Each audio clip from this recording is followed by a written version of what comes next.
Синдикалната кошница не е луксузна, туку реална, која покажува колку чинат минималните месечни трошоци за едно семејство да го истурка месецот. Реагира ССМ по најавата на власта дека ја скроиле нивната просечна кошница. Ниво синдикалната нема одмор во странство, туку 10 дена во бунгало во Дојран. Има и еден хамбургер месечно, но и трошоци за превоз, сметки, лекови, образование, односно се она што домаќинствата го трошат, велат од ССМ.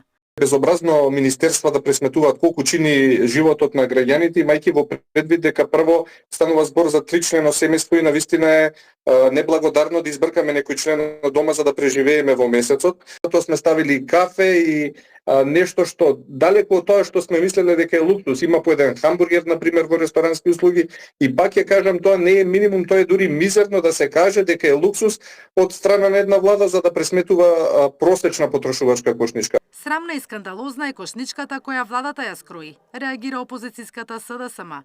Целта е да го убедат народот дека со 400 евра месечно може да се живее, без ниту денар за рекреација, одмор или култура. За владата папаја, манго и аспарагус, а за граѓаните само трошки.